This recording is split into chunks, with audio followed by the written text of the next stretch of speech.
one of the most fascinating books in my personal library is The Pink Swastika, Homosexuality in the Nazi Party. You want to talk about a politically incorrect book? Well, this is it. The left-wing activists in the news media don't want you to know that the Nazi Party was officially the National Socialist Party. They weren't right-wingers. They were far left-wingers.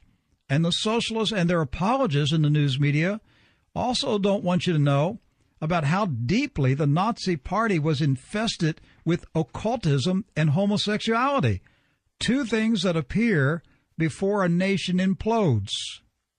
Well, the Pink Swastika was published in 1995. I think I bought my first copy, I'm thinking sometime maybe the year 2000. We started the program in 1999, so it was sometime in that period. And it was an eye-opener for me. And I remember clearly when the Holy Spirit gave me a reading list. It wasn't by the books, but it was by topics. And I was in prayer, and the Lord just gave me this list of topics that he wanted me to study. And one of them was Nazism. And I wrote down the whole list that I was hearing in my spirit as I was praying, and I began to search for books on those subjects, and that's how I came across the Pink Swastika. And I was shocked at what I learned about Hitler and the top Nazis, and I said, they lied to me in school and college. They never told me any of this stuff. The media has never told me any of this. All they've told us is that they were right-wingers, and they weren't right-wingers. They were gay, left-wing socialists. Imagine that. Well, the book was co-authored by Dr. Scott Lively and Kevin Abrams. And Dr. Lively is on the telephone. He is an ardent defender of the traditional family, and his website is defendthefamily.com. Dr. Lively, welcome to True News. Oh, it's so very good to be here. I believed that the Nazis were anti-homosexual, and I was the spokesman for a ballot measure campaign in Oregon when I encountered this information for the first time. We had introduced a ballot measure that would have changed the Oregon Constitution and stopped the homosexual agenda cold. And I was the spokesman for that, the communications director for the Oregon Citizens Alliance. And the opposition campaign was based on the theme that people who oppose gay rights are like the Nazis. And that was, that we were hammered with that for 2 solid years. All the media, the governor, the activists that flooded in from all over the world to oppose us. And one day, this guy came into my office, and he was sort of a wild-eyed sort of a guy, and he had this sheaf of handwritten notes, and he said, "They got it all wrong. The Nazis were homosexuals," and you know, I thought the guy was a kook, and you know, I nodded politely and took the papers and stuck them in a file. Didn't really do anything. We went through that whole election cycle, and then in the next election cycle, we lost. We revived the campaign and a whole series of city and county initiatives. And when we got to the Marion County where we were, the opposition leader revived that campaign, that people who oppose gay rights are like the Nazis. And he wrote a letter to the local newspapers saying he just returned from Dachau, what an amazing similarity there was between the OCA and the Nazis. And I said, I've had enough. I went and dug up these papers out of my files, read them for the first time, and my jaw hit the desk. Because these were direct quotations from mainstream history books, William Shirer, Conrad Hayden, and others, stuff that had been published from the 40s through the 60s, and that was the beginning of this book. And I went on and did hundreds more hours of research and compiled what's now 400 pages of documentation on this theme in the Pink Swastika, which is now in its 4th edition. Okay, let's start with the Führer himself. Did he have sexual identity problems? Well, Hitler was what I would call a pansexualist.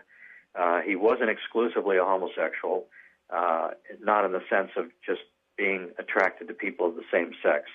There are at least 4 women that we know of that he had sex with, It was a very perverted form of sexuality. All four of them tried to commit suicide. Two of them succeeded.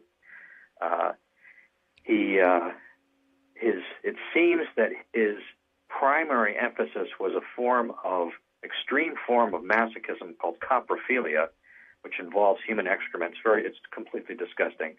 And I think that the homosexual culture that he lived in and that homosexual relationship that he maintained with his whole inner circle was really sort of a less perverse identity than the one that he would have opted for if he'd had the chance.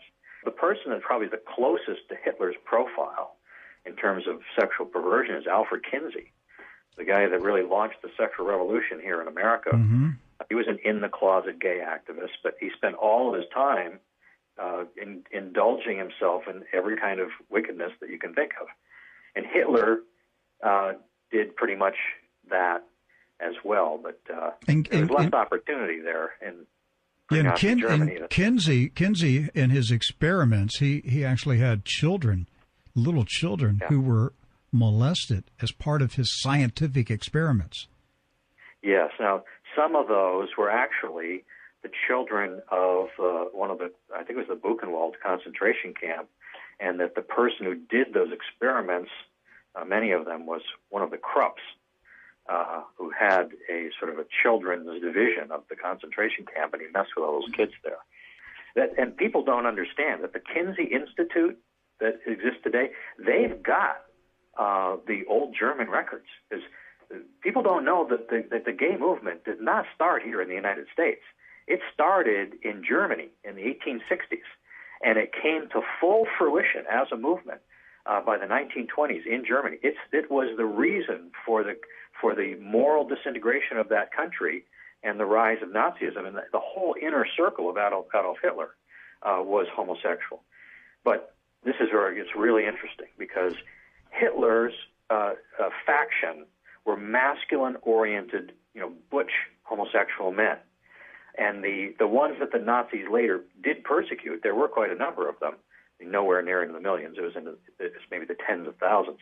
But their enemies were the effeminate branch of the German gay subculture, which actually got started first.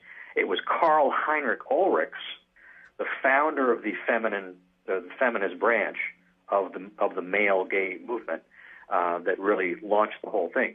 It's one of his friends that coined the term homosexual. It didn't exist before Ulrichs' group.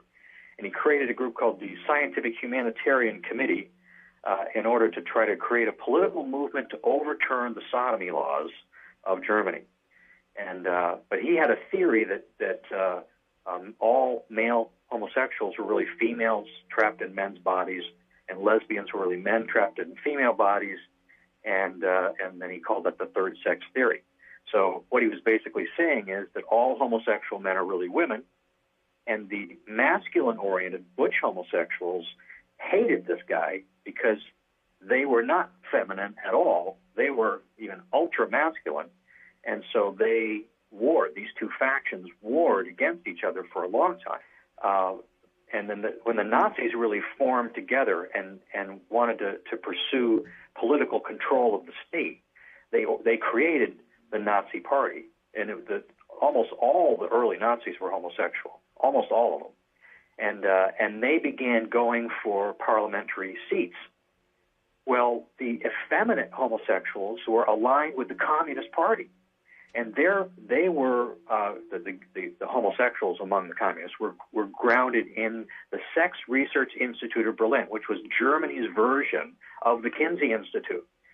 And by this time, Ulrichs was long dead. Magnus Hirschfeld was the head of this Sex Research Institute of Berlin, which everybody that got arrested for sex crimes was sent to this institute for therapy, right?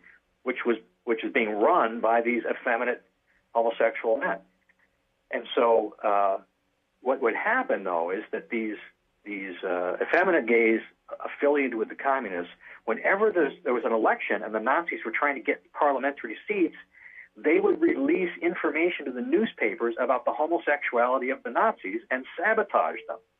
So they had this intense hatred of the femmes. And so as soon as Hitler came to power, in 1933, one of the first acts of his control was to send the brown shirts over and to take over the Sex Research Institute of Berlin, to go in there, take control of the building, kick everybody out, steal all those files, which was all the incriminating evidence. That was May 6, 1933. 4 days later, May 10th, 1933, they put them all in a big giant bonfire and set it on fire. And then they were stood out there throwing Thomas Mann's books and other things in there to make it look like it was something else. But that famous image of the book burning, mm-hmm. That was the records of the Sex Research Institute of Berlin. And it was the assistant director of the institute that exposed, that came out publicly saying the reason they're doing this is because that's all the records that show that these guys were arrested for perversion. It's amazing stuff. They threw books in as the political cover for the giant fire. Right. And today, the only thing teachers and professors talk about in school and colleges is the Nazis burned books.